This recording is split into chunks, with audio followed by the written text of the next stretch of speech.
porque son un montón y porque algunas se especifican y se seleccionan para que ustedes lo sepan. Es muy importante que más allá de que tengamos un listado, digamos, de problemas que deberían conocer perfectamente, esto es desde su etiopatogenia, es decir, cómo se generan hasta su primera línea de tratamiento y por supuesto sus aspectos preventivos.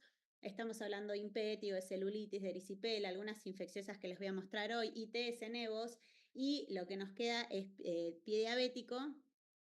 Digamos, todo eso lo vamos a poder saber de manera mucho más concreta si podemos conocer y reconocer cuál es la estructura, la anatomía de la piel, digamos, cuáles son las capas de la piel, su histología, cuáles son las células que integra la piel y también saber las funciones de este órgano. ¿Por qué? Porque es el órgano más importante, porque dentro de la práctica ambulatoria nosotros necesitamos conocer con especificidad cuáles son las capas, células o estructuras que se ven afectadas de acuerdo a estos problemas de la piel. Y entonces es necesario saber además que ustedes saben que es un mecanismo, la piel es un mecanismo de defensa, ¿no? Es una barrera dentro del cuerpo con lo cual contiene células inflamatorias, contiene células inmunológicas que permiten de alguna forma funcionar como una capa protectora de por excelencia, ¿no? La piel. Entonces, no podemos dejar de pasar toda la parte de la fisiología de la piel y por eso las primeras clases, las primeros videos que tienen ahí, particularmente dejamos esos videos porque los pueden ver una y otra vez, porque a veces en el momento de la clase acá en el sincrónico nos quedamos con algunas inquietudes, pero sepan que es muy importante esto, ¿no? Las células, queratinocitos, melanocitos, macrófagos, vasos sanguíneos, ¿no? ¿Y por qué vemos problemas frecuentes de la piel? Y bueno, básicamente porque son uno de los primeros motivos de consultas más importantes en la práctica ambulatoria. En el consultorio vemos muchos casos de piel. Es muy frecuente, es muy fácil el mecanismo de transmisión y entonces con una idea de curso de vida o de ciclos vitales que tenemos en medicina familiar, la realidad es que afecta de manera muy importante a todas las etapas del ciclo vital. Infancias y adultos mayores también tienen una prevalencia importante de varias de estos problemas. Y las infecciosas se llevan mucho de esto, y sobre todo porque en el último tiempo en las últimas décadas, hubo mucha automedicación con respecto a eso. ¿Quién no se compró una crema para algún problema de piel, no? O quién no se tomó un antibiótico para un problema de piel que quizás no lo necesitaba. Y entonces entender que estos problemas de piel y de los tejidos blandos que acompañan la piel constituyen una de las problemáticas más frecuentes y que pueden llegar a diferentes signos y síntomas de gravedad, ¿no? Eso también es interesante reconocer, ¿no? ¿Cuáles son las posibles complicaciones? Porque, por ejemplo, algunos problemas de piel van a tener como instancia, digamos, de tratamiento algo local, pero de pronto puede ser que no sea algo local, ¿no? Puede ser que uno tenga que caer en el antibiótico. ¿Y por qué? Porque la mala evolución de esas infecciones de piel hace que ustedes tengan que reconocer ahí cuáles son las posibles complicaciones o los factores de riesgo en los cuales nuestros pacientes pueden llegar a tener para tener estas infecciones de piel, ¿no? Entonces, el grupo de los problemas infecciosos básicamente va a estar influenciado, entre otros factores, por la epidemiología propia de cada uno de nuestros pacientes. Por sobre todas las cosas, unas cuestiones importantes tienen que ver con la edad de nuestros pacientes, lo cual es importante que alrededor de pensar un problema infeccioso de piel también tengamos información, antecedentes sobre lo que es su estado inmunológico, las comorbilidades. Es muy importante saber si nuestro paciente es diabético, obeso, si tienen una insuficiencia vascular periférica, entre otras cuestiones, antecedentes de viajes, mordeduras, tratamientos antibióticos previos. Y si ustedes nos consultan, bueno, las cosas más importantes respecto a las infecciones de piel y partes blandas, ahí IP, TB significa infecciones de piel y tejidos blandos, se dividen en dos grandes grupos, las no supuradas y las supuradas. Dentro de las cuales, ¿cuál tenemos que saber identificar? Bueno, tenemos que conocer el marco de la erisipela, la celulitis y el impétigo, y dentro de las supuradas, sobre todo la foliculitis y el forúnculo, ¿no? El absceso sabemos que es parte del el antrax y el carbunco también es uno de los problemas, no es tan frecuente en nuestro medio, y el absceso por lo general se presenta como una complicación importante de todas ellas, ¿no? Así que en términos de clasificación de no supuradas y supuradas, entendiendo las tres importantes en principio que son erisipela, impétigo y celulitis. La erisipela es una infección aguda que se manifiesta como una placa. O sea, la lesión elemental de la erisipela es una placa eritematosa, caliente, con bordes netos, no sobrelevados, que comprometen la dermis superficial y los vasos linfáticos que están por debajo de esta capa.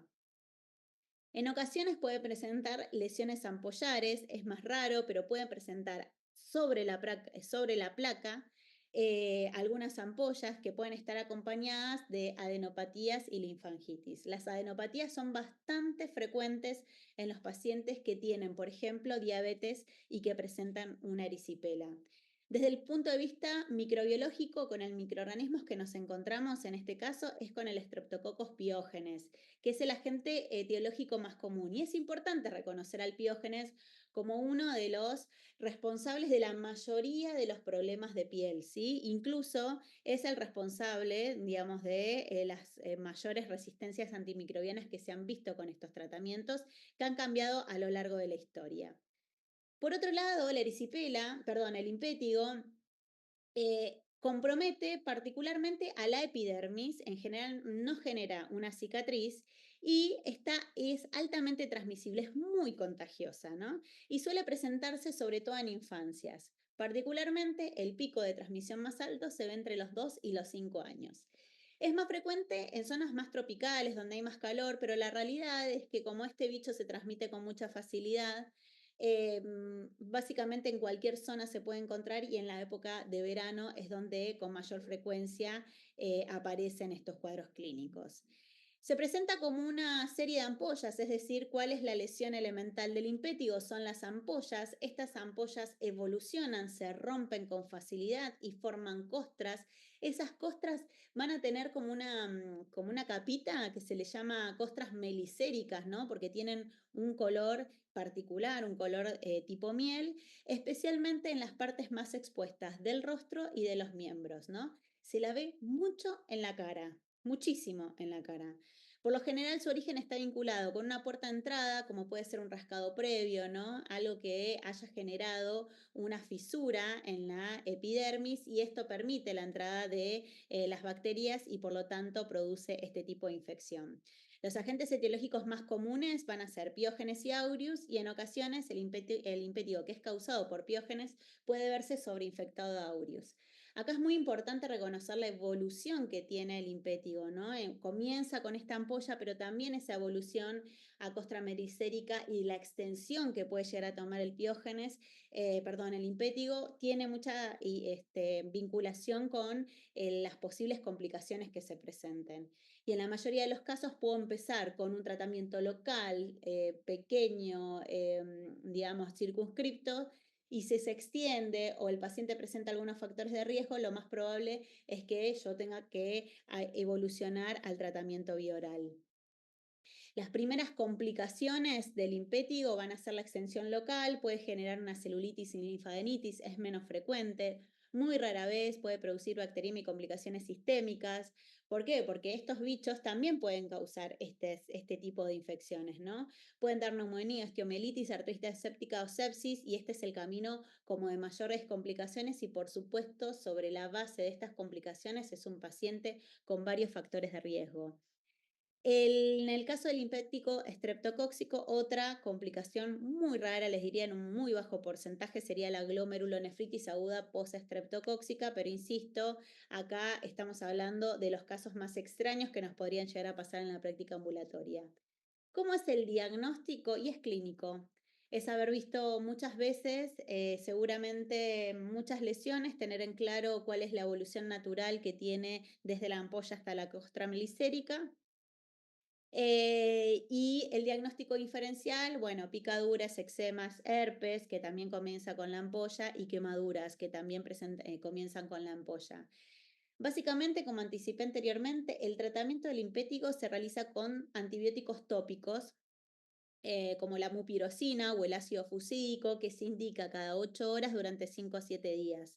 Si las lesiones, por supuesto, son más extensas o hay otros síntomas sistémicos, sobre todo si se presentan en infancias, pueden llegar a aparecer síndromes febriles acompañando a estas estas lesiones, podría valorarse el tratamiento bioral, ¿no? Y básicamente lo que vamos a estar dando son las cefalexinas de las cefalosporinas de primera generación. La primera, según nuestra guía de práctica clínica, es la cefalexina, ¿no? Después, si la cefalexina no funciona, ¿qué le podríamos dar? Que tengamos en el cónsul. ¿El litro? ¿Es una cefalexina? ¿Es una cefalosporina? ¿Es de la familia?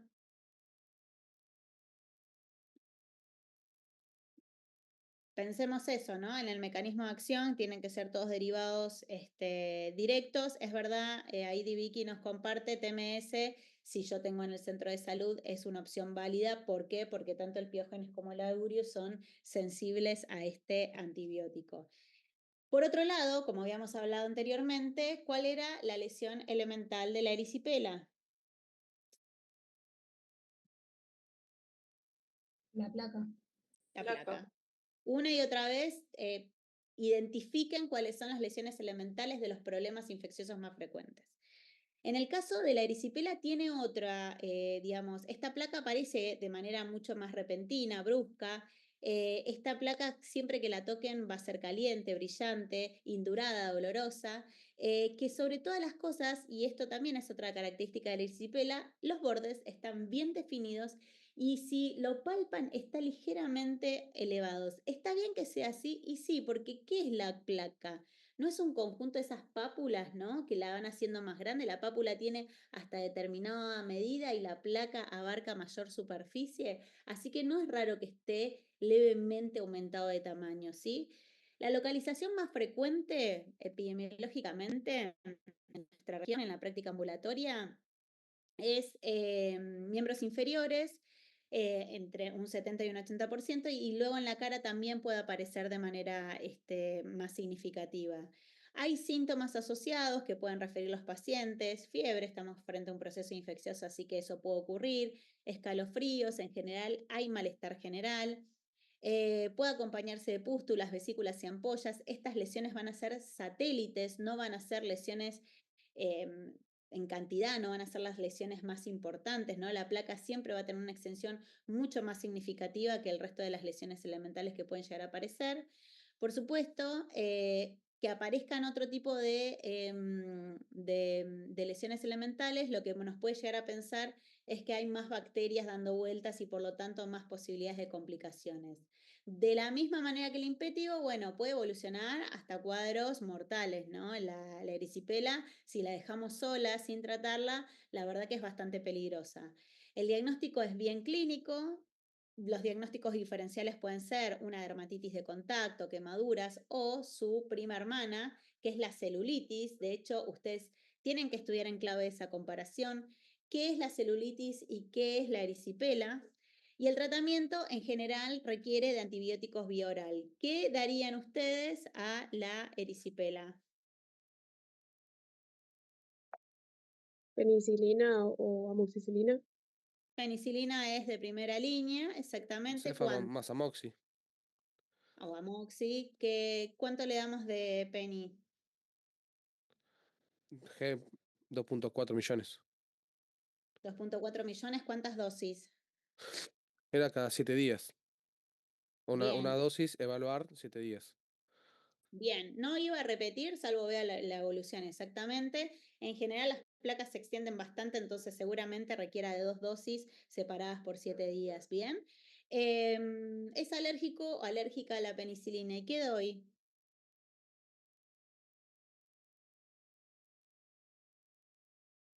¿Qué dan ustedes cuando un paciente es alérgico a la penicilina? ¿Oxiciclina era? Claritro. Bueno, Y en Sí, un embarazadas macróleo después no se está mal. RBI, se manda al laboratorio para sensibilización, pero en embarazadas y si no, doxiciclina. el laboratorio no va a ser siempre necesario, eso va a tardar. En embarazadas, supuestamente. Tengo que tener muy comprobada la alergia a la penicilina, digamos. Eso para nosotros va a ser muy importante. No todo rash que se presente posterior a la aplicación o a la toma de algún de alguno de los derivados de la peni requiere necesariamente que sean alérgicos o alérgicas. Esto está muy estudiado, sobre todo cuando el tratamiento de la sífilis, como ustedes saben, es la penicilina. Así que primero estudiaría realmente si tuviese una alergia y si no, le podría dar macrólido, si lo tengo, si no, le podemos dar doxiciclina, si la tengo, ¿no? Es bastante complicado en el paciente que digamos, es muy alérgico, las opciones que tenemos son bastante reducidas. Bueno, y entonces dentro de esas no supurativas, la tercera que habíamos visto era la celulitis. En contraposición se extiende de manera más profunda en este caso, comprometiendo al tejido celular subcutáneo, con límites menos definidos. Digamos, si ustedes hacen un cuadro comparativo entre erisipela y celulitis, les van a aparecer estas características, ¿no? Puede estar asociado o no a un foco purulento, frecuentemente está asociada o a traumatismos previos, es decir, por eso es importante la indagación y la historia clínica, a la presencia anterior de una úlcera, heridas quirúrgicas, lesiones por rascado, dermatosis, especialmente en personas con diabetes, donde se produce una disrupción en la integridad de la piel. Vieron que, por eso les decía al comienzo, esto es interesante que ustedes puedan entender el mecanismo de acción si entiendo cómo está armado el órgano, cómo está pensado el órgano en términos histológicos y anatómicos.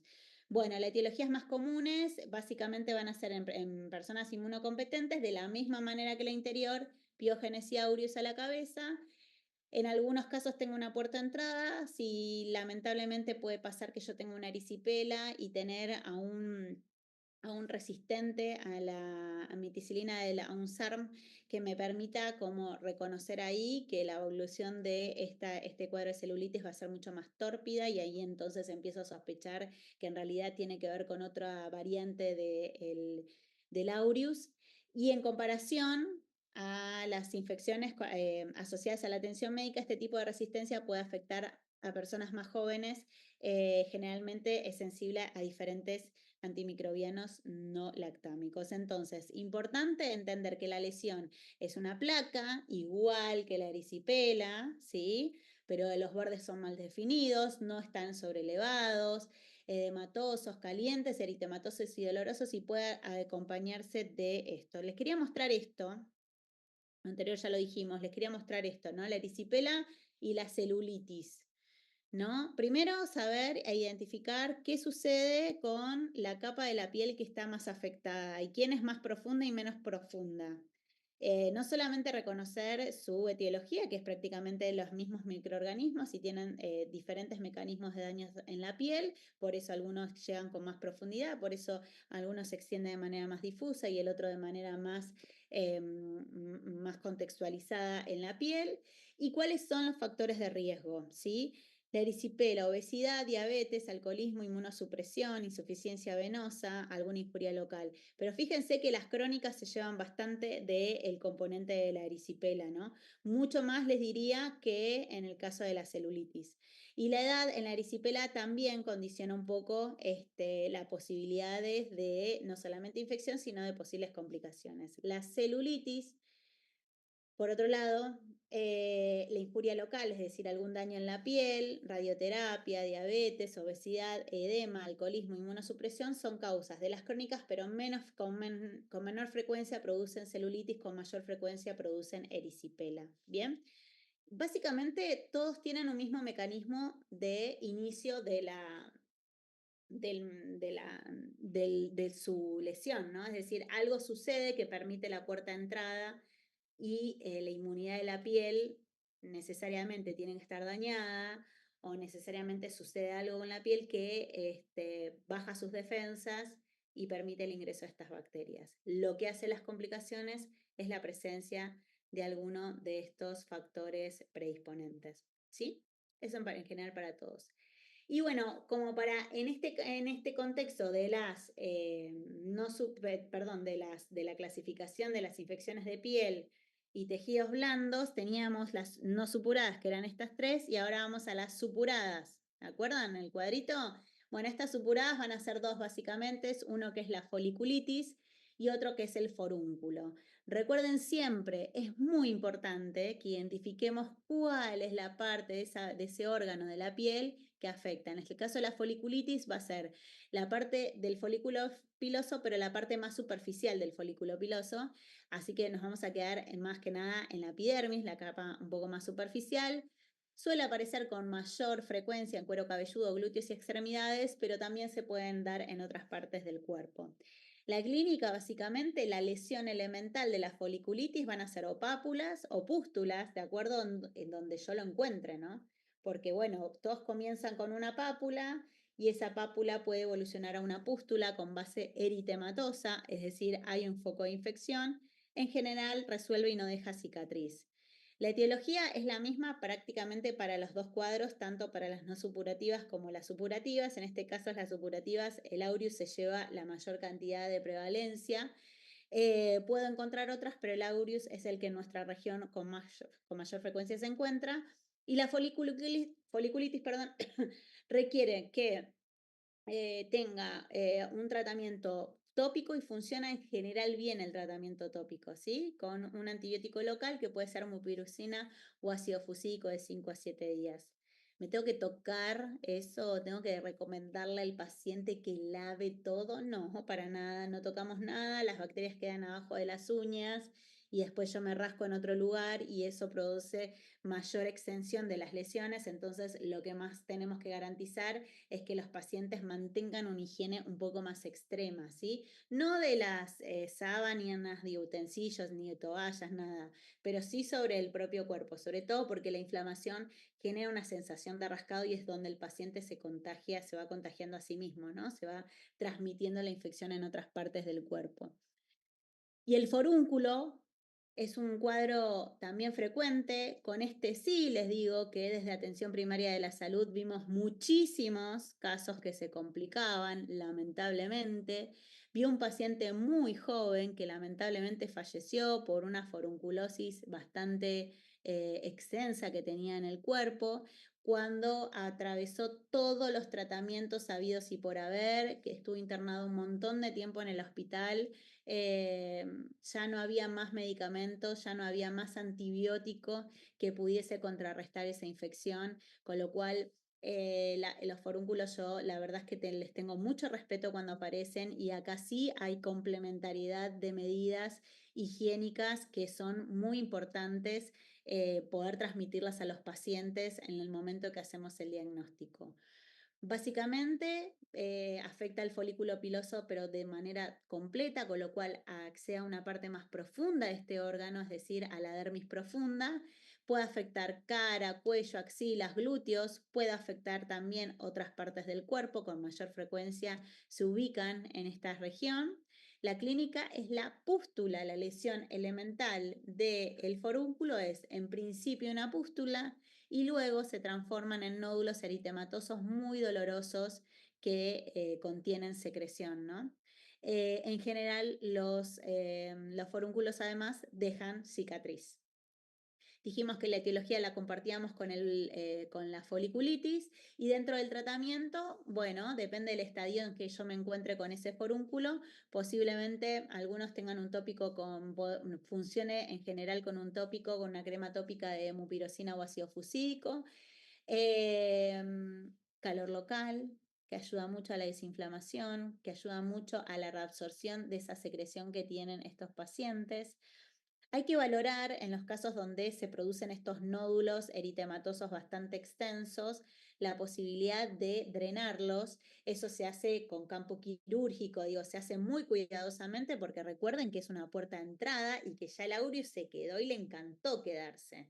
Entonces, la realidad es que tengo que estar muy cuidadosa con las cuestiones vinculadas a una posible infección de mi intervención. Así que tiene que ser todo muy aséptico para lograr poder resolver la situación. No saben lo que les duele, no sé si les habrá pasado a ustedes, pero si vieron algún paciente, pero es extremadamente doloroso. No es nada lindo para un paciente vivir esta situación. Podemos usar medicación que en general se complementa. Nosotros, por nuestra epidemiología, ustedes van a ver en las guías de práctica clínica que se utiliza mucho TMS, digamos, altas dosis. ¿Por qué? Porque funciona muy bien para la epidemiología que nosotros tenemos. Hay otras guías de práctica clínica, como mencionan ahí, que puede ser una cefalexina, es raro. Nuestro medio ya no es tan sensible, este aureus, a este antibiótico, perdón. Amoxiclavo, clindamicina, son tratamientos largos, son de mucho seguimiento, hay tratamientos preventivos, hay un recorrido interesante que hace la bacteria que se deposita en las fosas nasales. Se la encontró el aureus colonizando las fosas nasales, entonces el paciente lo curamos de un forúnculo y aparece otra vez, y lo curamos de ese y aparece otra vez. Eso significa que la bacteria le encantó quedarse y entonces va a ser mucho más difícil resolver toda la situación. Se contagia de persona a persona y nosotros hemos visto muchos casos que sí, y hay bibliografía que hablan de un porcentaje de infección de persona a persona. ¿Es necesario cambiar las toallas, las sábanas, todo? Bueno, no es una práctica que tenga tremenda evidencia porque la bacteria está en la piel y le encanta quedarse ahí, no es que se traslada a otros elementos. Pero bueno, como buena práctica podría llegar a recomendarse eso, de todos modos no resuelve la infección del todo, ¿sí? Es bastante complicada la forunculosis. Bueno, hasta acá, ¿cómo estamos? No, estamos bien. Bien. 40 minutos, ¿vamos bien? Bueno, el otro gran capítulo dentro de las infecciosas son las micosis, ¿no? Recontra frecuentes, muy frecuentes, en toda la etapa del ciclo vital. Las micosis básicamente son infecciones causadas, por su nombre por supuesto, o micosis superficiales, vamos a comenzar, causadas por dos tipos de hongos, los dermatofitos y las levaduras, los cuales básicamente lo que afectan es un componente de la piel, que es la queratina o las mucosas. Entonces, a grandes rasgos, según la guía de práctica clínica que tenemos compartida en el campus, las micosis superficiales se dividen en los dermatofitos, que son las tiñas, y las levaduras. Los dermatofitos, básicamente los tres que con mayor frecuencia producen micosis superficiales son el trichofitum, el microsporum y el epidermofitum. Y dentro de las levaduras vamos a tener dos, la cándida y el Pittosporum ovale. Y entonces estas micosis superficiales son infecciones causadas por estos hongos.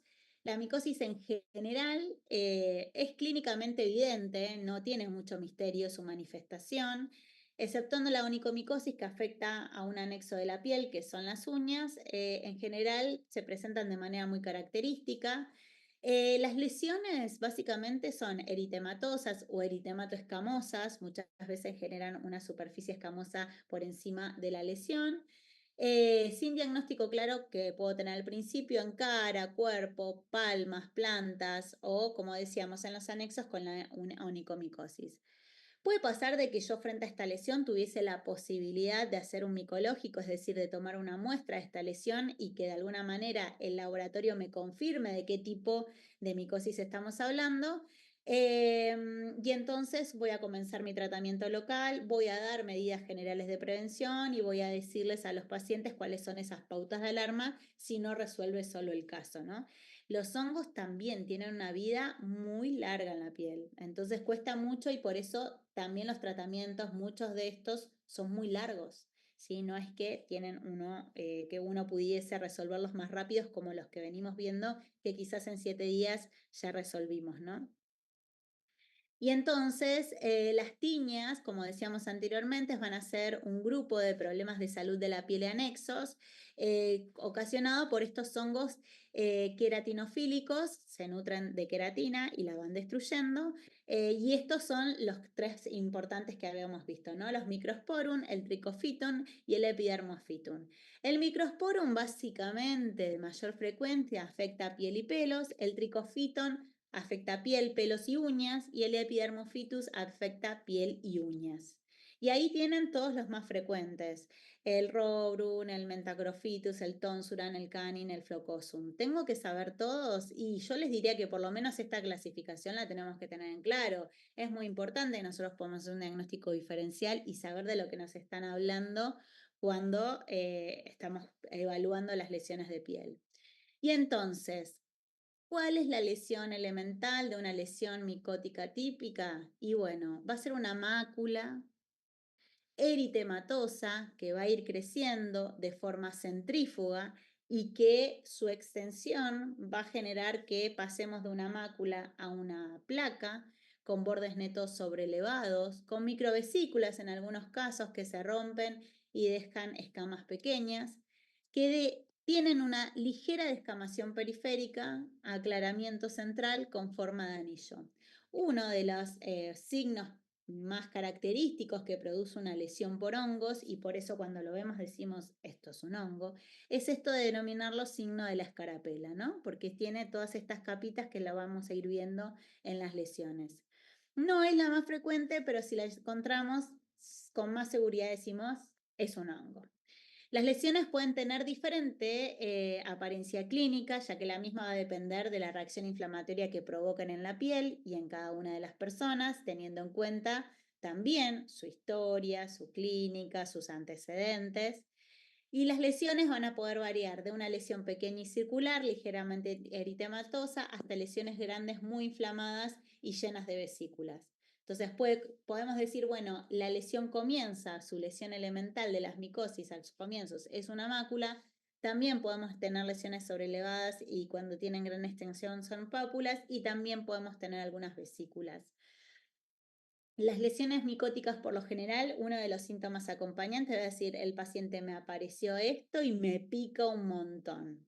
Esto es como lo más clásico que aparece en los pacientes, ¿no? Salvo la pitiriasis color, que es una forma, digamos, es otro de los problemas que vamos a ver un poquito más adelante, el resto pica un montón. Imagínense, ¿no? Todo lo que pica, daño, todo lo que daño, extiendo, todo lo que daño puede entrar una bacteria a esa lesión. Básicamente, prácticamente todas las tiñas superficiales tienen un tratamiento tópico, es decir, ahí, ¿bien? La mayoría es con un ungüento, también pueden ser shampoo, polvos, aerosoles o lacas. El ungüento, por sus características de absorción en la piel, está demostrado que permanece más tiempo, tiene una vida útil un poco más larga, que permite hacer una acción un poco más extensa en la piel, ¿no? Y sobre todo, porque como produce una leve descamación, como decíamos anteriormente, lo que genera en esa lesión, en esas lesiones o en esas zonas de piel seca, es que el ungüento se absorbe mejor, ¿no? Pero sepan que, por ejemplo, para la tinea capitis, que aparece en el cuero cabelludo, por supuesto va a funcionar mejor un shampoo. Los antifúngicos locales tienen una acción sobre la epidermis donde se depositan. La concentración de estos antifúngicos es baja en la dermis y la absorción sistémica es casi nula, o sea, solamente la vamos a usar cuando la lesión es bien superficial. Y dentro de ellos, los imidazoles, que tienen una actividad fungiostática, es decir, van a actuar sobre esta capa de manera más directa, digamos, no se mueven como otras opciones de antifúngicos. Existen varios imidazoles: clotrimazol, miconazol, econazol, ketoconazol, oxiconazol, sulconazol. ¿Todos están en nuestro país o todos se venden? No. Hay algunos que están con mayor frecuencia. Ustedes van a encontrar el clotrimazol, el miconazol y el ketoconazol con muchísima mayor frecuencia, ¿sí? Hay algunos que tienen marcas específicas y que esos también funcionan muy bien. ¿Alguna duda? El Econazol lo vi mucho en shampoo. También, exacto. Acá, digamos, tenemos todas las variantes, ¿no? En ungüento, en crema, en lociones, en shampoo, en polvos, en aerosolos o en las propias lacas para las uñas, también hay presencia de estos. Los que con mayor frecuencia están circulando y son las propagandas que tenemos de productos para los pies y para los hongos es el clotrimazol a la cabeza y el ketoconazol, ¿no? El keto viene en shampoo, hay una marca muy conocida también con eso. Bueno, las alimalinas, las que actúan como imidazoles, que actúan igual o parecido a esta familia, lo que sucede con esto es que tienen un efecto antiinflamatorio que va a determinar de alguna manera una mejoría más rápida de los síntomas. Y ahí la vedette de esta alilamina, que cuesta bastante cuando hablo rápido, es la terbinafina. Y les digo que de verdad, cuando uno lo aplica en los pacientes y puede comprar, es más cara que el resto de las formulaciones, pero tiene un efecto muy bueno en los pacientes, es mucho más rápido. Y hay formulaciones tipo spray que se absorben muy bien y que son más rápido de resolver para los síntomas de los pacientes. Sobre todo, bueno, en el pie de atleta, ¿no? Es una de las que mejor revierte los síntomas con esta medicación. Así que la Terbi es muy buena.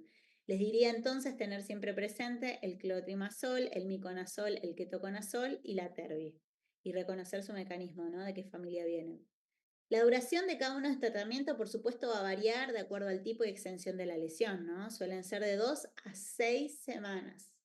Estoy un montón de tiempo con esta medicación. Y se recomienda suspender el tratamiento 2 semanas después de la desaparición de las lesiones. No lo tengo que eternizar, no es bueno. ¿Cuál es el efecto adverso más frecuente del uso de antifúngicos? Pensando en la terbinafina, La terminafina. tóxico. Son casi todos hepatotóxicos, todos, hay mayor grado de hepatotoxicidad en algunos que otros. Y si uno quisiera pasar a la etapa oral, porque este paciente no lo resuelve, porque tiene factores de riesgo, porque los síntomas son muy importantes, yo diría siempre, no yo lo digo, la guía de práctica clínica nos indica que siempre tenemos que tener un hepatograma previo al tratamiento para saber cómo están esas enzimas hepáticas. No puedo mandarme sola a darle al paciente porque no lo puedo dar en pacientes que tienen algún daño en hígado, ¿bien? Entonces es muy importante que previo al tratamiento bioral, que siempre lo voy a reservar en algunos casos, siempre tenga un hepatograma en la mano, ¿bien? Bueno, esto que les decía, ¿no? El tratamiento de las micosis superficiales deben reservarse para lesiones muy extendidas. Fíjense, Siempre ¿no? una pregunta. Sí, En el caso de una onicomicosis, que sabemos que la vamos a tratar con una terbinafina porque oral, que tiene mejor efecto, empezamos a darle y le mandamos, o sea, en la misma consulta, que se haga primero el laboratorio y que luego la comience a tomar, sí. pero se lo mandamos en la misma consulta, porque pasa mucho que vienen por esta lesión, no se la resolvemos y si no, no vuelven. Mirá, si vos vas a darle vía oral, yo preferiría tener un hepatograma en la mano. No me animaría nunca a darle sin el hepatograma en la mano. Si vas a darle oral. Si vas a comenzar con tratamiento local, no es necesario que tenga un hepatograma, ¿sí? Por Claro, los de último mecanismos. iniciás el tratamiento de manera tópica y si ves que no está evolucionando, le pides el hepatograma y lo cambias a oral. En la Exactamente. onicomicosis dijo la profesora Nati González que no, Exacto. no El resolvía único, con el tópico, pero bueno, lo puedo explicar bien al paciente y seguramente lo hace y empezamos tratamiento. yo te diría que no. Yo Sí. no confiaría en eso, ¿sí? Yo lo que haría es lo que tenemos que hacer, tener un hepatograma en la mano para indicar el tratamiento bioral. La onicomicosis, al igual que el resto de las tiñas, tienen diferentes momentos de evolución. Si yo, digamos, la afectación de la uña quizás es muy menor, es muy pequeña, yo puedo empezar con una laca, con algún antifúngico. Entre nosotros ya sabemos que es muy posible que tenga poco éxito, ¿sí? Entonces, nosotros siempre terminamos para la onicomicosis con un tratamiento bioral, porque la efectividad local es muy baja. ¿Qué le pasa a ese anexo? No absorbe. Entonces yo por más que le ponga 10 kilos de crema, ungüento, aerosol, Qué laca, necia. no vamos a oficiar este seminario, pero bueno, toda esa medicación puede no servirle al paciente. Si vos ya ves que tiene una extensión suficiente, no tenés mucho apuro, no es que te corre eso, porque además lo tenés que ver, tarda mucho en hacer efecto aún el tratamiento bioral. Entonces, no es algo mágico. Yo preferiría siempre que ustedes tengan precaución y pidan el hepatograma previo al tratamiento. Más si no conozco nada del paciente. Si vos tenés un hepatograma previo porque se hizo por otra razón, bueno, es otra historia, ¿no? Pero diría de siempre pedir un hepatograma. Lo dice la guía de práctica clínica. Bueno, dentro de este grupo dijimos que Con, había un montón, sí, con la terminafina, con los cambios de ánimo y depresión. ¿cómo los tratamos al paciente? ¿Lo rotamos por otro o...? Un psiquiatra dijo, ¿qué es lo más importante tratar? Y qué difícil definir. La realidad es que vamos tratando realmente lo más importante para el paciente, ¿no?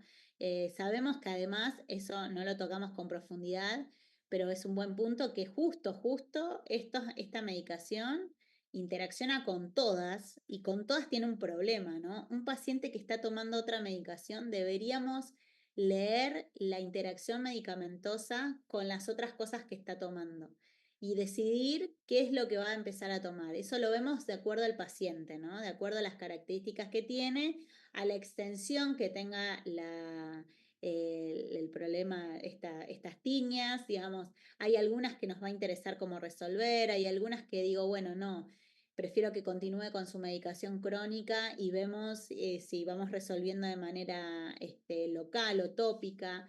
Si no nos queda otra, porque es una onicomicosis extensa, tendría que ver cómo bajar la dosis, rotar, ver qué otro antibiótico. Y ¿sabes qué? Estás condenado a un hepatograma prácticamente mensual con este paciente, ¿no? Para que no se te vaya estos valores. Casi todos los pacientes con tratamiento antifúngico tienen toque hepático, es decir, tienen un aumento de las transaminasas, pero no duplicadas o triplicadas, ¿viste? Pero subieron y no te gustan. Entonces, creo que es bastante artesanal ese corrimiento entre la medicación que viene tomando y el antifúngico. Pero no hay una sola vía en eso es evaluación del paciente. Bueno, entonces dentro de este grupo, tiña del cuero cabelludo, tiño de la cara, de la barba, de la mano, del cuerpo inguinal, pedis y onicomicosis, ¿no? Y entonces acá voy rapidito, la idea es que ustedes puedan tener alguna información y profundizar con sus lecturas. La tiña de cuero cabelludo, como ven las imágenes ahí, son lesiones que afectan al pelo y la base del pelo. La lesión típica consiste en como parche redondo, bien demarcado, de pelo cortado, ¿no? No es que el paciente se lo hizo él a esto. Esto es propio de su proceso infeccioso. Cortado a una distancia de 1 a 20 milímetros del cuero cabelludo. Puede ser una lesión única, en general se presenta como una lesión única o múltiple, porque hay varias partes del cuero cabelludo que se presentan de esa manera. La base, si ustedes la ven con detalle, va a presentar una descamación y leve eritema. Y las lesiones se acompañan a veces, no siempre, de linfadenopatías occipitales y cervicales, que a veces son evidentes que apenas a la palpación uno las puede detectar.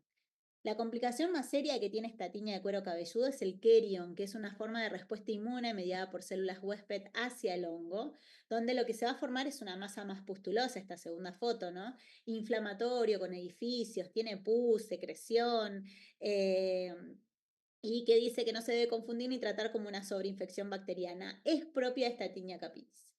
Entonces no nos tenemos que entusiasmar mucho. Primero tenemos que resolver qué está sucediendo con el hongo, ¿sí?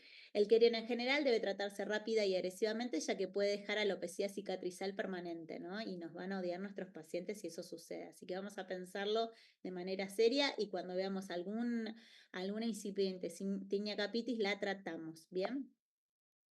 El tratamiento de la tiña capitis es vía oral, el tratamiento tópico no es efectivo.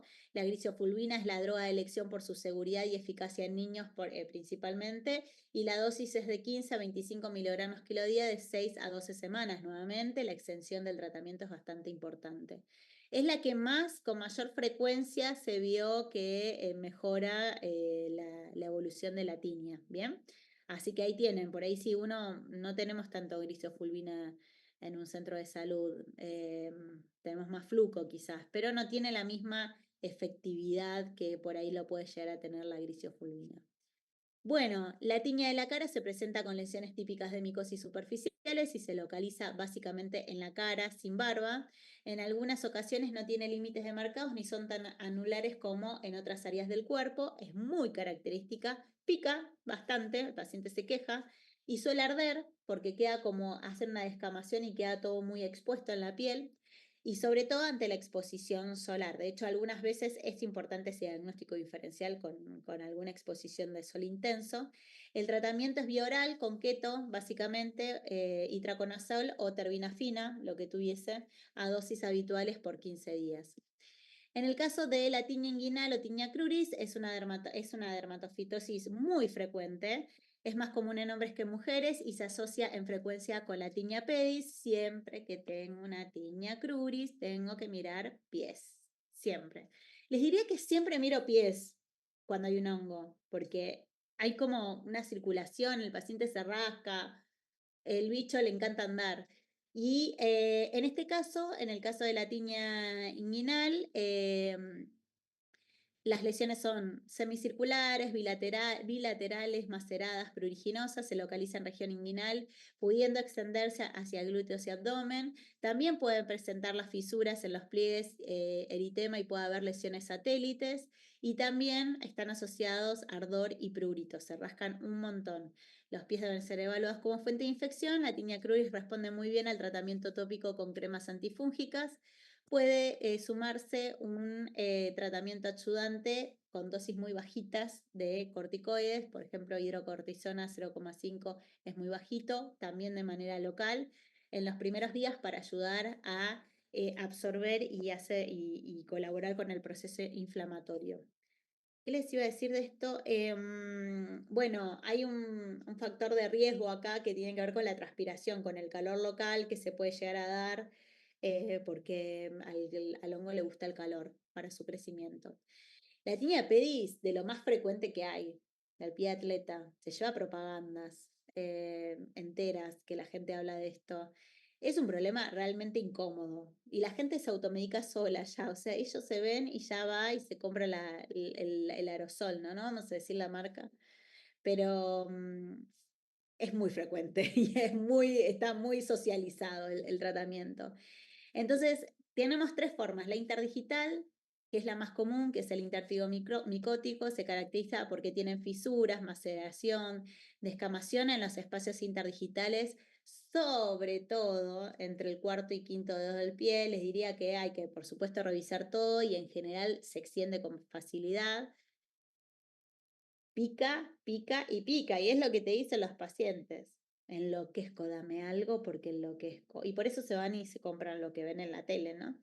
Una segunda forma que tiene sobre todo la tiña pedis, causada por el Trichophytum rubrum, es un patrón de distribución en mocasín, en el que la piel se vuelve escamosa en forma crónica y engrosada, porque bueno, acá deje pasar muchísimo tiempo, la piel se engruesa, hiperkeratosis, hay eritema de plantas y a los lados de los pies, entonces se forman fisuras. Fíjense esta sequedad, ¿no? Esta foto del medio. Esta sequedad es tremenda y es provocada por que el hongo está muy presente acá, ¿no? Esto, por supuesto, fisura y entra cualquier otro bicho, así que es muy importante tenerla muy presente, ¿no? Hay Igual creo procesos. que duele más la de la ampolla.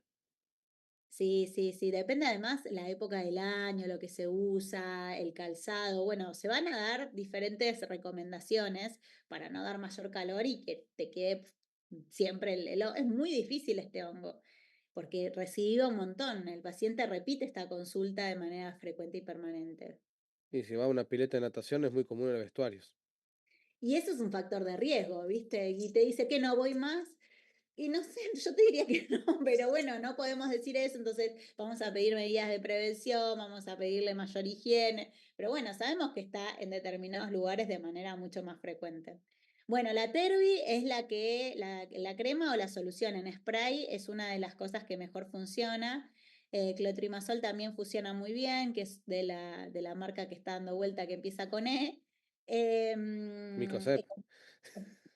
No, esa no, otra, pero bueno, Econazol, ketoconazol, micoconazol, ahí tenemos las diferentes formulaciones, la frecuencia de aplicación y que sepamos que puede pasarnos que no funcionan, ¿no? Y que tengamos que, como última instancia, luego un tratamiento, de haber intentado el tratamiento local, de probar un tratamiento bioral. Pero esta es la primera línea de tratamiento, es la que tenemos que conocer, ¿sí? El tratamiento de la tiña corporal, por lo general consiste en las medidas de disminuir la humedad de la piel, como decíamos anteriormente, es un factor de riesgo, y el uso de cremas antimicóticas tópicas si las lesiones no son extensas. Si las lesiones son extensas, se recomienda utilizar itraconazol o terbinafina en dosis habituales, ¿sí? Funciona muy bien, pero depende también de las características del paciente.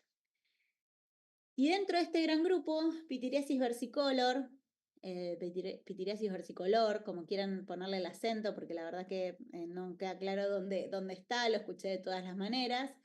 Esta es una infección micótica que es superficial, que está producida por un hongo que se llama Malassezia furfur, que es un hongo que en general coloniza la capa córnea de la piel. Furfur en general es un habitante normal de la piel, lo debemos tener todos y todas.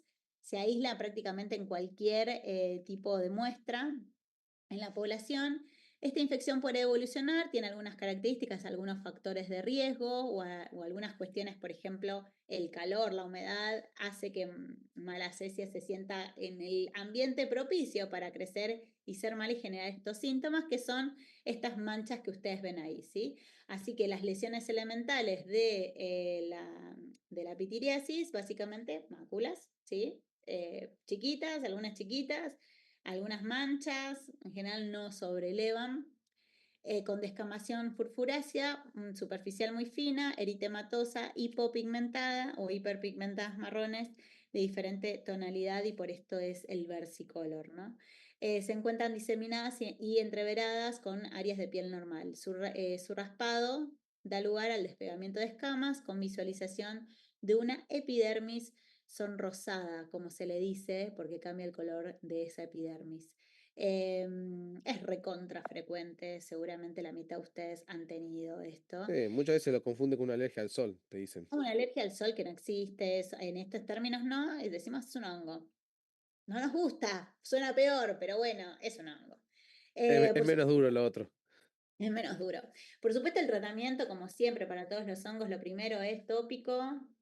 Vamos a tratar de encontrar, digamos, el mejor antifúngico para nuestros pacientes de acuerdo a la extensión, a los factores de riesgo, bueno, etcétera. Siempre pongamos en contexto del paciente y su historia clínica a este problema de salud. Keto se utiliza de manera más frecuente. Lo interesante acá es que podemos usar la crema, ¿no? Y también el shampoo de ketoconazol, que no solamente para el pelo, ¿no? Se utiliza para la parte de la piel en las zonas afectadas y funciona bastante bien. Se lava después de 5 minutos durante 2 a 3 semanas. Como siempre, la extensión es muy importante. El ITRA y el fluconazol son eficaces para el tratamiento de versicolor también, para la facilidad y la implementación de dosis única. A veces funciona muy bien una dosis única de itraconazol o de fluconazol.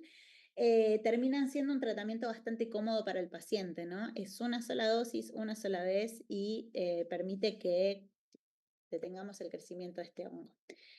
Hay que pedirle protección solar al paciente y que se mantenga seca la zona de exposición al sol. Bien. Bueno, falta poquito. ¿Cómo estamos hasta acá? Bien, bien. Bien, bien. Sí, yo bien. Bueno, me alegro. Bueno, dentro del grupo de las infecciosas, este es como la vedette. Digamos, en zonas, sobre todo, donde hay condiciones de vida en situaciones de vulnerabilidad, la ectoparasitosis o la famosa escabiosis es uno de los problemas más frecuentes. Este sí se lleva a 2 tipos de tratamientos. Un tratamiento para combatir a este parásito, que no es nada fácil, y las cuestiones más preventivas del ambiente, porque ya se considera algo familiar. Yo tengo que tratar a la persona y a su entorno. La ectoparasitosis es causada por el Sarcoptes scabei, que es un ácaro, la variedad hominis, el cual se disemina por contacto. Hay un paciente índice, hay también descripción de transmisión por contacto sexual, pero en realidad es la relación piel-piel. Las instituciones cerradas, las guarderías, todos esos espacios con mayor frecuencia, ahí el parásito se encuentra circulando. Si bien los animales también tienen sarna o escabiosis, pueden contagiar, no es la misma que le toca al ser humano. O sea, el perrito no le podemos echar la culpa de que una persona tiene sarna, ¿sí? Porque el parásito que produce la escabiosis es diferente en variedad, ¿no? El hominis es el que afecta a la persona. La lesión patognomónica, la representativa, la que dice, bueno, esto es escabiosis y la foto lo refleja súper bien, es un túnel excavado por el ácaro hembra que mide menos de 1 centímetro, es lineal irregular y esas escoriaciones secundarias al rascado porque pican de una manera tremenda, el paciente en general tiene las lesiones por rascado, se encuentran en diferentes zonas del cuerpo, ¿no? Estas consisten en unas pápulas eritematosas de 1 a 2 milímetros de diámetro. En niños pueden ser algo más bullosas y vesiculares. Y si se, ¿Se digamos, puede repetir? No sé si es a mí que se me corta. no sé ¿Desde 1 qué. centímetro? Bueno, les decía que la lesión patognomónica, la lesión símbolo, la lesión característica de la escabiosis es el túnel excavado por el ácaro hembra que mide menos de 1 centímetro, que es lineal e irregular y que en general lo que presentan estos pacientes son lesiones por rascados, porque pican un montón. Las lesiones más frecuentemente halladas consisten en estas pápulas eritematosas de 1 a 2 milímetros de diámetro, son bastante pequeñitas, y en los niños, sobre todo cuando estamos en un estado un poco más avanzado, ¿no? Cuando no lo detectamos de manera tan precoz, pueden haber lesiones vesiculares, bullosas, hasta puede haber la formación de lesiones nodulares. En muchos casos las lesiones encontradas no son específicas, sino que son secundarias, como les decía usted anteriormente, al rascado, y que se presentan con esto, ¿no? Escoriaciones, es decir, van a ser lesiones secundarias, eczemas y en algunos casos pueden estar impetigenizadas porque se rascaron tanto y han dañado tanto esa capa superficial que entró la bacteria. ¿Qué hago? Porque este es un problema de salud muy frecuente en infancias. No digo que en los adultos no lo presenten, y los adultos institucionalizados lo presentan con mayor frecuencia. Pero el parásito puede estar en cualquier lado, ¿eh? A cualquiera, nadie se salva del parásito si está cerca. O le encanta la piel, viene, se mete y ya está, ¿sí? Si encima uno no tiene hábitos de higiene que le permitan como reconocer de manera temprana las lesiones y tratarlas de manera correcta, dejamos que avancen. Y entonces, ¿cuál va a ser el motivo de consulta? El prurito. Esto pica. Y ya les digo una cosa, hay 2 cosas que voy a tratar en la escabiosis. Uno, hacia el parásito, es decir, vamos a dar medicación para ese parásito, ¿no? Para mandar el bicho. Y lo otro, tengo que hacer manejo del prurito. Si yo no manejo el prurito, el paciente no lo curo más. ¿Por qué? Porque nuevamente, ¿no? Se rasca, el bichito queda acá, me rasco en otro lado, me rasco en otro lado y se disemina con mucha facilidad. Así que son 2 los elementos del tratamiento. El tratamiento para el prurito y el tratamiento para el parásito, ¿sí? Para lo infeccioso. Bueno, tengo que hacer historia, como siempre, historia clínica, vamos a hacer la O de la nota de evolución, vamos a hacer una exploración física, vamos a identificar si tenemos o no factores de riesgo, vamos a preguntar, el prurito sobre todo es de carácter nocturno, pica mucho, erupción papular en al menos 2 localizaciones típicas, como decíamos anteriormente, son las zonas expuestas, abdomen, en brazos en pliegues. Voy a preguntar sobre los contactos cercanos, si alguien más en la familia está con picazón, con prurito. Voy a pensar el diagnóstico de escabiosis, voy a tratarlo, voy a tratar de ir ajustando y nos vamos a seguir viendo por 2 a 3 semanas, ¿no? Es muy importante dentro de la línea de tratamiento, primero, que nosotros podamos establecer un diagnóstico adecuado y no nos comamos una sobreinfección bacteriana o pensemos que es otra cosa. Siempre tenemos que pensar con esta presentación qué es asma, qué es escabiosis. Hay que hacer un aislamiento del paciente y un aislamiento, digamos, para que esas primeras 24 horas de cuando yo comience, digamos, no use las mismas toallas, no use las sábanas, no comparta la ropa, no. Hay que indagar sobre esto, porque en determinadas familias se comparte mucho esto. Y entonces hay que tratar de decirle, mira, si nosotros no te, digamos, el concepto de aislamiento tiene que ver con esto, ¿no? Con cuidar mucho las medidas de higiene, bueno, instaurar medidas higiénicas simultáneas a la aplicación del medicamento, seleccionar el tratamiento conforme a la edad y presentación, proporcionar al paciente y a los padres contactos sobre información detallada, informar detalladamente sobre la forma de administración de la medicación, indicar esta medicación de cabeza, ¿saben qué se usa en nuestro país para el tratamiento de la sarna de la escabiosis? Ivermectrina, permetrina. Permetrina, ¿saben qué dosis? Permetrina. ¿Qué dosis? Uy, no me acuerdo, pero Bueno, creo que era el 5%, 3%, puede ser, o estoy errando. hay varias presentaciones, lo importante es identificar, bueno, la edad del paciente para saber qué tipo de proporción yo voy a indicar. La permetrina en general se coloca en todo el cuerpo, ¿no? Porque sabemos que el parásito está presente en todo el cuerpo, con lo cual es de cabeza a pies, todo, ¿no? Es bastante molesto para el paciente porque se tiene que poner todo, tiene que acostarse con eso, levantarse, bañarse, sacárselo y repetir.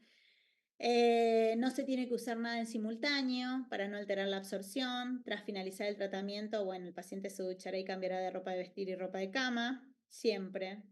Ahí, después les vamos a pasar un folleto donde dice dónde vos podés guardar la ropa para que no transmitir eso a otras partes, cómo la tenés que lavar, cómo la tenés que colgar, que la tenés que colgar en el sol. Tratar esto que hice, ¿no? Tratar adecuadamente las prendas que estuvieran en contacto con la piel de los pacientes, lavarlas, secarlas, plancharlas a una temperatura mayor de 50 grados. Si no se pueden lavar, se guarda en una bolsa cerrada de 9 a 10 días y se queda ahí. Nadie toca eso. Así se va a morir el parásito que está presente en esa ropa. Bueno, pasar la aspiradora por toda la casa si yo tengo, tirar la bolsa, tratamiento de todos los contactos próximos, tratamientos de las sobreinfecciones que están asociadas al rascado, que son muy frecuentes en este medio. Las mascotas se tratan. No digo que las mascotas son responsables de la sarna del humano, vuelvo a decirlo, ¿no? Y se hace un seguimiento bastante frecuente, ¿no? Con el paciente. Profe, ¿Por ¿y qué? la vaselina que se ponía ¿Para qué se pone? en los menores de 2 años? ¿Se ponía? Sí, pero bueno, hay que ver riesgo-beneficio, después les vamos a pasar la guía de práctica clínica para repasar estas cuestiones. ¿Por qué? Porque no todo ha tenido tanto éxito. Es verdad que en menores de 2 años los acaricidas son más difíciles, tienen otro proceso de absorción, pero también depende de la extensión que tenga el paciente. O sea, hay excepciones en las cuales vos las vas a aplicar. La vaselina lo que le permite es que no sea una superficie seca, evita el rascado del paciente y por lo tanto una de las cosas que yo quiero tratar, ¿no? En el adulto también se puede usar, no es tan frecuente. Hay una que se llama Alianza por la Escabiosis en el Mundo, una cosa así, gente que se junta a hablar de escabiosis todos los años y que revisa los tratamientos.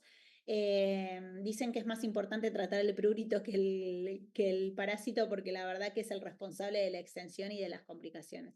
Así que mantener la piel húmeda va a ser una de las cuestiones interesantes a destacar. Ellos usan mentol, alcanfor, utilizan... Un ahora no poco lo más le recuerdo. ponen Vivapurú. Bueno, más o menos, porque cuando vos lo lees parece eso. Hay una crema de una marca muy conocida, hay un que también que te permite como evitar el prurito para piel seca, eso también sirve para personas diabéticas, todo. Y hay un jabón también que se recomienda para justamente estas situaciones. Me salen las marcas, pero no quiero decir marcas, me tiento a decir marcas, pero no. Bien, acá, como les decía, es una erupción pruriginosa con lesiones primarias en su distribución característica o lesiones secundarias sin antecedentes de la persona infectada, ¿no? Rastrear es importante. El tratamiento, conviventes, contactos íntimos, aunque estén asintomáticos, eso olvidé mencionarlo, ¿no? Pero no importa que no tengan, hay que convencer a todo el mundo. Profe, consulta, o sea, ¿hay algo jabonoso que tenga permetrina o habla de la No, clorexidina? no, es para el prurito, viste que yo dije las dos líneas. Para el prurito hay un jabón que, que es de Eucerin, lo voy a decir, me hago cargo, que tiene un componente que evita el prurito. Y es muy bueno para estos casos, igual que el diabético. Bueno, el tratamiento, como habíamos dicho, al 5%, primera línea, permetrina, droga de elección, recién nacidos, lactantes y embarazadas. También la consideramos dependiendo de la extensión, dependiendo de las complejidades, dependiendo de cómo está su entorno. La tópica debe ser aplicada en todo el cuerpo, desde cuellos hasta dedos de los pies, incluyendo palmas, debajo de las uñas, manos, pies, genitales, ingles, planta de los pies, todo. Niños menores de 2 años y adultos mayores y en inmunodeprimidos también y debe incluir la cabeza, excluyendo por supuesto ojos y boca. Se recomienda aplicar por la noche, retirarla de entre 8 a 14 horas después con un baño y se aplica la segunda dosis a la semana, ¿no? Se hace una primera dosis, se deja esperar 7 días y se hace otra dosis. Hay que explicarle muy bien el esquema al paciente. Muy bien. En nuestro país la indicación de permetrina es aplicada en todo el cuerpo durante 8 horas, 3 aplicaciones en total, con un intervalo de 5 días.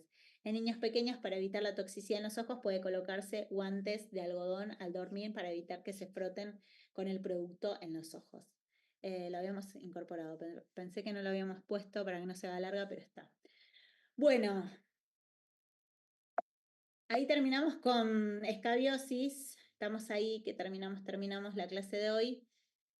Lo último, dentro de las infecciosas, porque son un gran mundo, es saber reconocer que hay lesiones de la piel que aparecen en el marco de infecciones de transmisión sexual.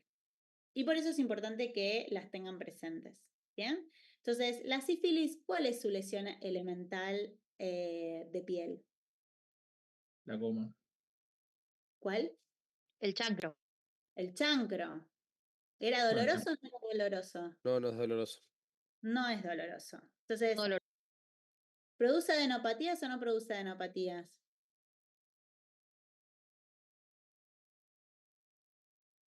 Sí, produce. Produce adenopatías. Entonces hay varias cosas. Y esa era la sífilis primaria. ¿Y la sífilis secundaria qué era?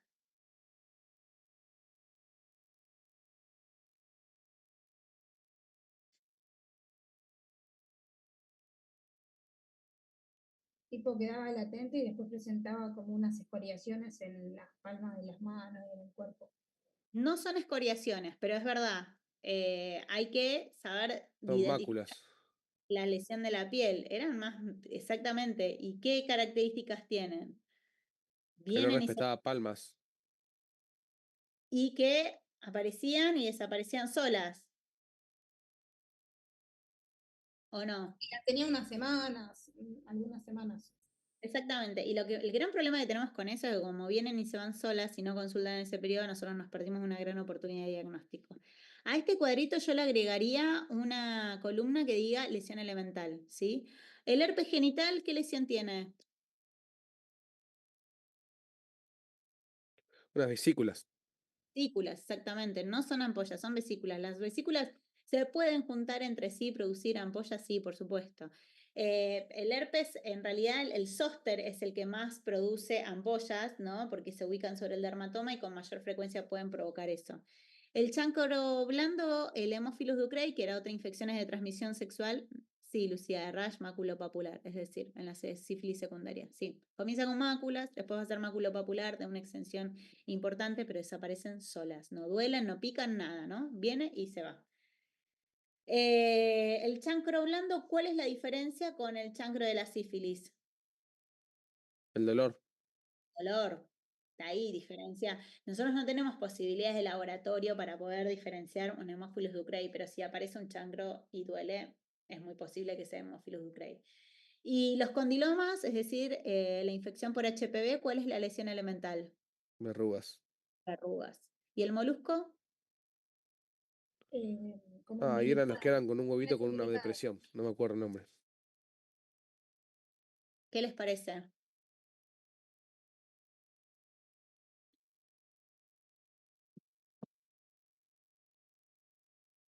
Bueno, se los dejo.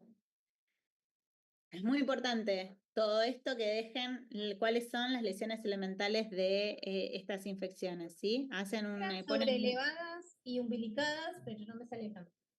bueno, Sí, que eran como eran unas pelotitas con una depresión pequeña en el centro. No me acuerdo el nombre puntual. tiene un nombre todo eso.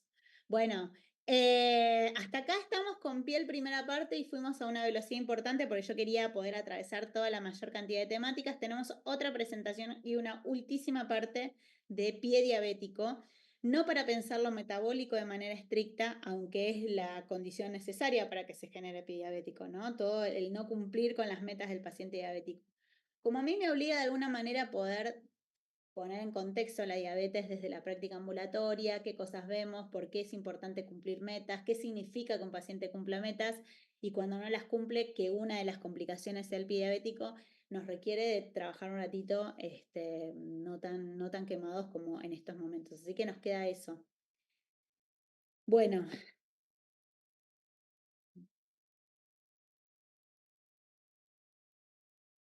Fue terrible. Bueno, ¿cómo están? Bien, profe. Bien. Con ganas de terminar, no voy a mentir igual.